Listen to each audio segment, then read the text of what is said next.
Guys, akkam jirtu fayyaa keessanii nagaan isiniif haa ta'u bakka jirtanitti hordoftoonni ifaa jireenya yuutuubii jalatti argamtan asumarraanis obboleetti keenya qaalii caalee yuutuub yookaan ifa jireenya yuutuubii jalatti argamtan hundi keessanuu mana kanaaf warroonni haaraa taatan sheer laayik sabskraayibiidhaatiin maamila ifa jireenyaa ta'uu akka hin dagannee isiniin jechuu barbaada. Ummata fikrii, ummata shigrii hin qabne, ummata cinqii hin qabne, ummata babbashaadhaa, ummata mishaa, ummata babbareeddoon wankoo. So kanaafuu maamiltoonni kiyyaa yookaan maamiltoonni ifa jireenyaa akka sabskraayibii gootaniif maatii akka taataniif kabajaa jaalalaan waamicha isinii godhee jira. Hordoftoonni keenya kan biyyoota garaagaraa irraa teessanii nu daawwataa turtanii fi kan biyyoota as dhiyoos teessanii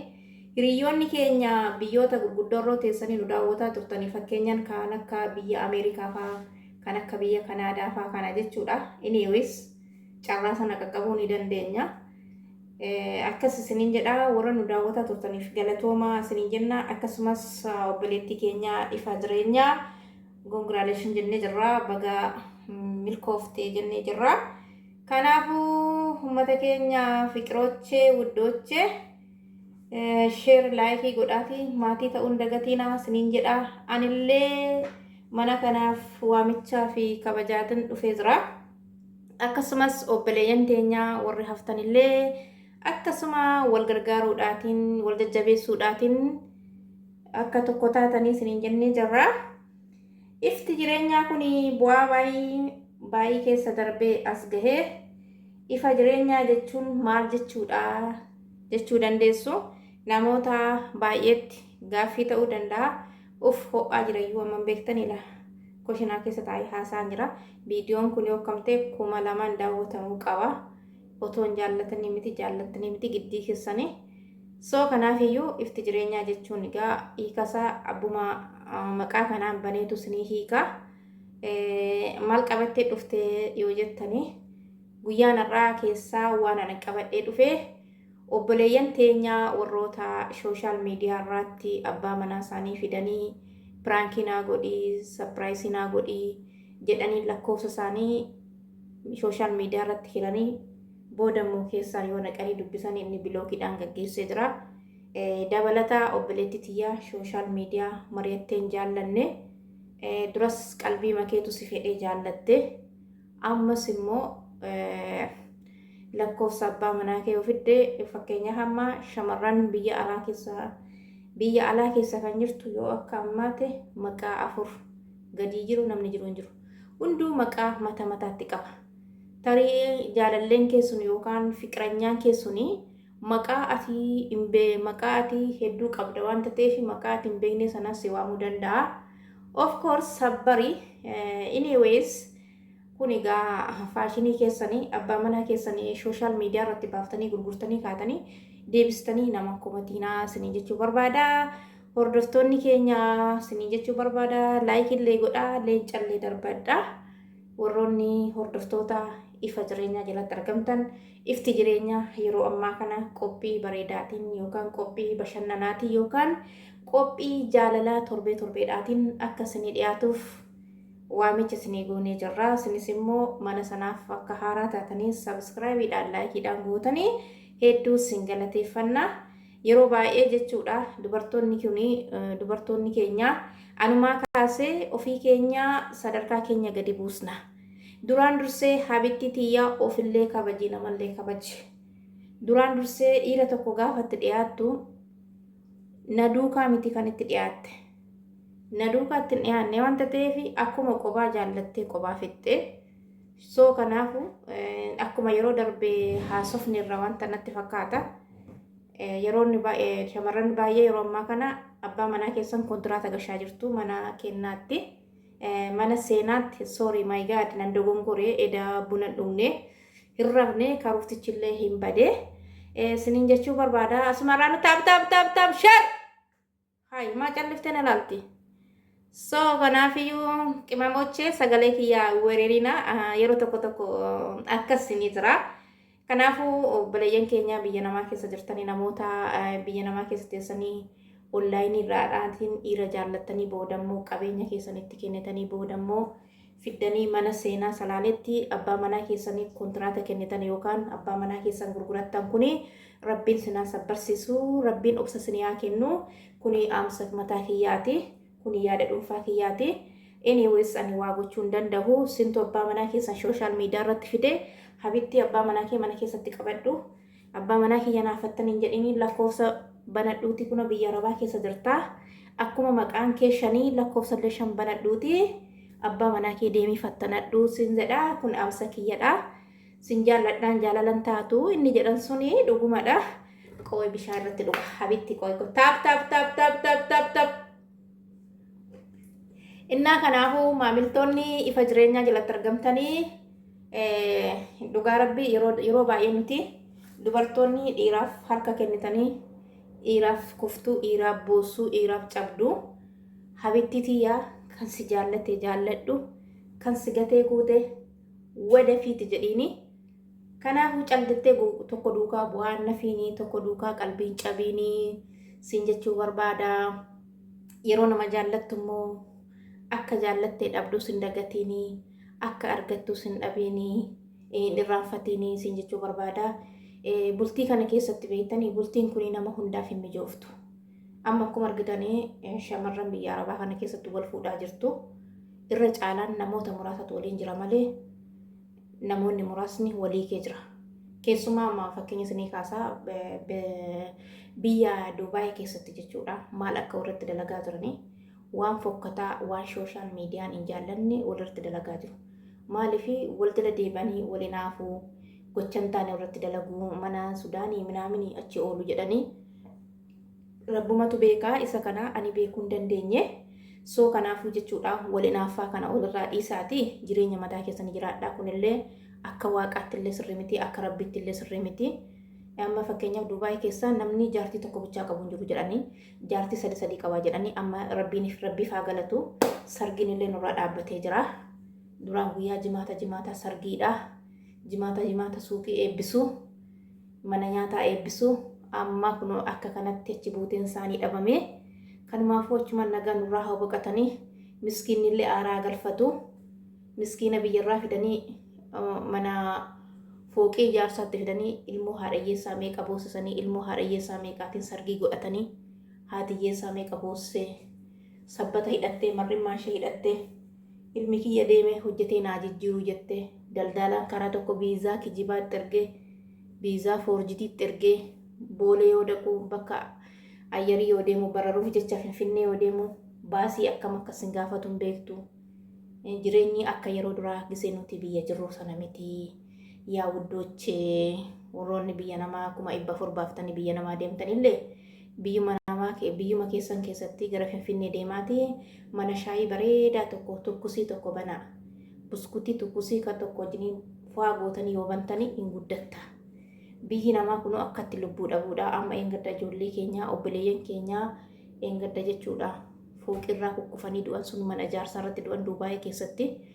nan nyaadhaatti nyaatamanii soo kanaafuu haati isaanii yoomnaa dhufa ilmi kiyya jetteetu garaan boorata ijoolleen kunoo har'a kunoo firiijii keessa ciisu biyyaan gallee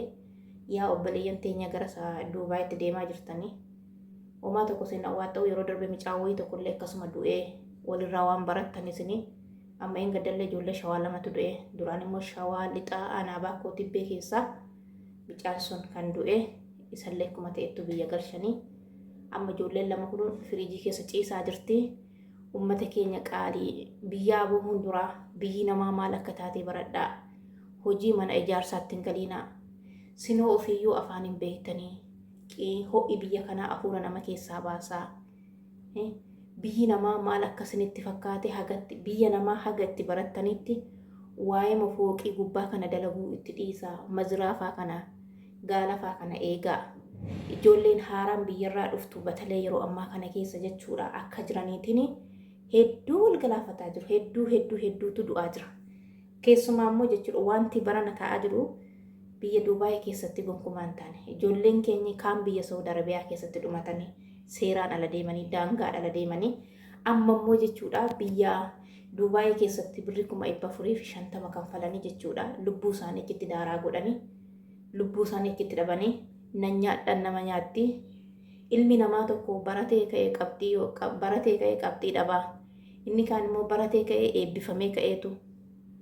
waan hojii dhabaa waa baay'eetu jira yaa obboleeyyan teenya biyya keenya Itoophiyaa keessa sana jechuudha osoo gadi fageessinee ilaallee waa'een biyya keenya Itoophiyaa dubbatamee dhumatu so alaakillee hundumaafuu rabbiin ijoollee maatiin jalaa boqotan sun rabbiin sabaa obsaa haa kennuu fi waaqayyoo obsaa haa kennuuf jechuu barbaanna asumarraanuu hordoftoonni ifa jireenyaa jalatti argamtanii akkasumas kan mana kanaaf haaraa taatanillee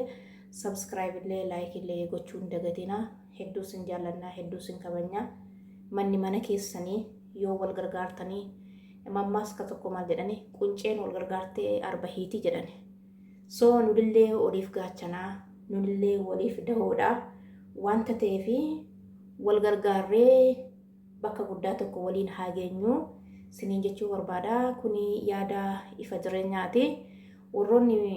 maatiin taanillee akka maatii taatanii siniin jechuu barbaada dubbiin kee har'aa waa'ee tidaarii sin laallataa waa'ee obboleeyyan keenya biyya Dubaay keessatti boqotan sin laallataa jettanii so kanaafuu duraan dursee jechuudha nama yoo jaallattanii fakkeenya hamma ijoolleen tokko biyyuma namaa kana keessatti anuma wajjin walii qabee qilleensarraan taa'ee wal jaallata nama maalummaa isaan beekne nama gaagidduu isaan beekne miidiyaa kanarraan jaallata achii booda maallaqatti ergiti jaalalli silaa nama miti sareeyyuun jilbeeffachiifti sababa kanarraan kan kaasee obboleeyyan keenya hedduun isaanii dhiiratti maallaqan erganii jechuudha ijoollee baay'een beekama jechuudha gama mataa kiyyaatiin dhugaa isinitti masoboo osoo hin taane osoo maatiin dhiisii lakki kun isiin ta'u yoo jedhani nuti waan maatiin keenya nu jibbani dirqama hillikkii maatii keenyaaf abidda sanatti seenna obboleetti tiyya maatiin kee hin barbaannu nama sana wasiin jedhan dhiisii keessaa deebi'e nuti maal jennaan jireenya keenya sintunaa jiraataayyuu jiruu kiyyan jiraadhaa maaliin jiraadhaa kan jedhantu jira so kanaafiyyuu ijoolleen baay'een jechuudha mana itti ijaaraniifaa jechuudha meeqatu akka fakkeenya hamma ijoolleen Saudi Arabiyaa kana keessatti wal fuudhanii mana waliin ijaarratanii ka'anii gaafa wal dhabanillee qabeenyi sunillee hin hafaa qabeenyi sun gara abbaa manaatti hafaa isheen harka qullaa hafte yookaan ilmoo of harkaan qabdu yookaan ilmoo isheetti nafne yookaan qaama isheetti nafne kun waan jiruudha ibbatti waa walumaan argaa jirruudha so kanaafuu obboleeyyan teenya sagalee isinitti baay'isuu kiyyatti asumarraanuu dhiifamaa isinii jechuu barbaada hordoftoonnii fi jaallatamtoonnii fi kabajamtoonni dinqisiisoonni warroonni haga ammaatti nu daawwataa turtanii hedduu galatoomaa isinii jechuu barbaada warroonni kaanillee akkasuma viidiyoo kana akka daawwattanii subscribe laayikii gootanii laayikiin keessanii dirqama baay'achuu qaba siniin jechuu barbaada ifa jireenyaa guyyaa har'aa viidiyoo haala bifa bareedaa kanaan sinii qabatee dhufee jira sin immoo viidiyoo kanaatiin shaaqampaa jettanii itti bohaaruu qabdu siniin jechuu barbaada ummata fiqirii ummata shikkirii hin qabne siniin jedha hedduu galatoomaa siniin jedhamee itti fufnu laata silaa oduu si keessatti cabsa jettani innaa ummata keenya akkuma argitanii jireenyi biyya namaa kuni har'a boratoon gala jettu biftillee sirraa dhumataa namummaan illee sirraa dhumataa maatiin siif hin beekanii maatiin siif hin yaadanii ati yoo biyya namaa keessa teessu kana waanuma maallaqa dhafattee yookaan birrii afattee irra ciiftutti fakkaata no akkanatti miti yeroo waqee maallaqni akkaawuntii isaan irratti gadi bu'u birriin kun waanuma salphaatti dhufetti fakkaata birriin kun immoo waanuma salphaatti wanti dhufee hin qabu akka salphaatti gadi hin dhufne namni biyya namaa keessaa kun beelee fidaa eebotee fidaa guyyaa tokko nyaataa guyyaa tokko dhabaa karaa tokkoon bakka kilaasiin ni ciisu mokoyyeen hin jiru bakka garagariitti immoo simmintoorra kan rafeetu jireenya isaa dabarsu jira kan marrimmaan isaa hidhatee bulu jira jireenya jechuun jireenya safaaxaa miti garuu maatiin biyyarraa nuuf hin beekanii maallaqa akkaataatti fiddu tokkitti qubaseen qabu hunduu addunyaa kee barbaada malee harratoo kaatee dhukkubsattee algaa irratti wal deebitee tokkittiin kennan taasittiin qabdu. So kanaafuu uummata keenya walii haa yaannu, walii haa hubannu, nu wal malee quban qabnu sinin jedhaa. Hordoftoonni keenya akka laayikii gootanii subscribe illee gootanii hedduu galatoomaa sin galateeffadha. Asumarraanuu maatiiwwan koo hordoftoonni ifa jireenyaa kan maatiin taane illee akka maatii taatanii kan subscribing goone illee akka subscribe gootanii fi ifa jireenyaa hunkaan በሰላም መጣችሁ አማርኛ ጥቅልቅላችሁ akkasii sinin jedha galatoomaa sinin jechuu barbaada. Hedduu galatoomaa ishee hordoftoonni ifa jireenyaa jalatti argamtan share like godhaa sinin jedha ishee. Bye bye. Ifti jireenyaa fuuldurri keenyallee ammas ifa boris ifa. Ifa jireenyaa I miss you. Ifa jireenyaa I love you. Ifa jireenyaa fuuldurri keenya ifa har'as ifa boris ifa. Thank you family. Thank you my family. Share like godhaa video kana sin jechuu barbaada. እናንተ share like godhaa share like. Bye bye. Thank you familoche. Ifa jireenyaa fuuldurri kee ifa ammas gammachuudhaan si eegaa jirra. Akkas